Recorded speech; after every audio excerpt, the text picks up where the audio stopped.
السلام عليكم ورحمة الله تعالى وبركاته. بلينكي كالي خبجمو كم نجازرتني فيا بجراتني فيديو هاريان ولدي ابني جرا فيديو كوني waa'ee intaloo samoona kana tumamtee jaarsa jalaa maal goote jedhanii tumamtee miidiyaa irra gadhiisamteetii fi akkasuma obboleen keenya abbootan keenya ka Boorana keessatti dhumaa jiraniif du'aayii godhuu hin dagatinaa. Waroonni rabbii qabeenyatni kennellee gargaara saniin jedha obboleen kiyyaa yoo ofii wal cinaa hin dhaabbanne ba'adallahi namni nu gargaaru namni nu cinaa dhaabbatu waan hin jirreef saniin jedha.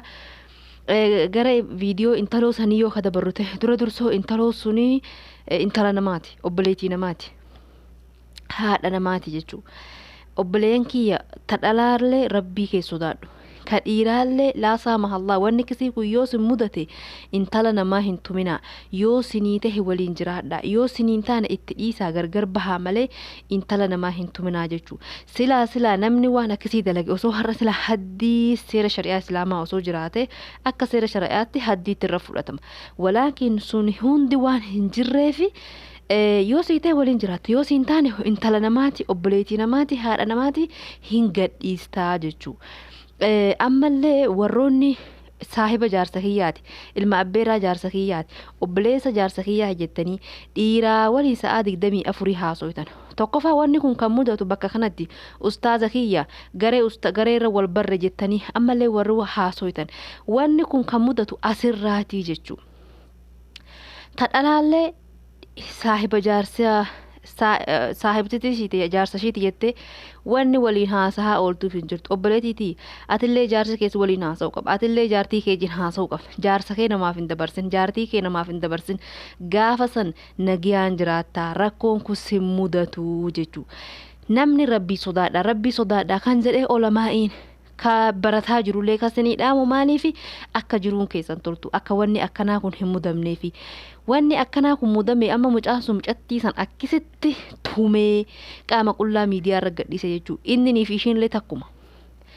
Ammallee nama jaartii namaa hatuttu jaartiin isaa hatamti. Osoo jaartii namaa hatuu dhabee jaartiin isaa hin hatamtu jechuu.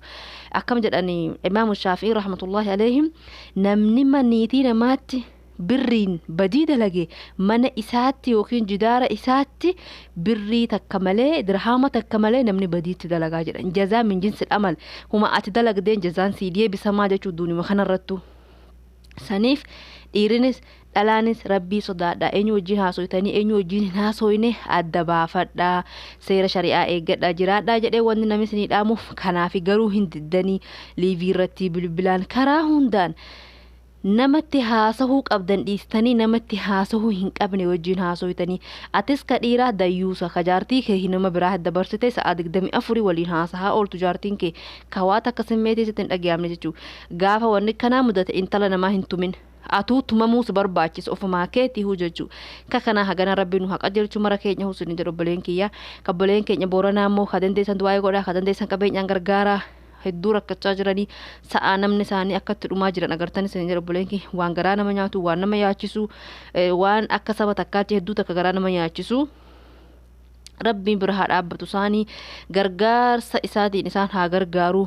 Waan dhaban hunda rabbi isaanii haa kennu, rooballee isaanii haa roobsisu, xiqqaa qaban keessa barakaa rabbi isaanii haa kaahu, ka dhukkubsate isaanii haa fayyisu, ka fayyise fayyaarraa fayyaa haa dabaluu fi waan nyaatana waan dhugan hunda shifaa haa tahuu fi nyaata uffannaa nyaata gaarii nyaata aafiyaa dhugaatii gaarii dhugaatii aafiyaa rabbiin isaan haa taasisu. Obboleen keenya bakka jiran hundattuu rabbiin nagiyaa haa godhuu. Baatii ramadaana kanaan nagiyaa nu haa geehuu. Ramadaana keenyallee inshaallah ramadaana milkii rabbiin nu haa godhuu.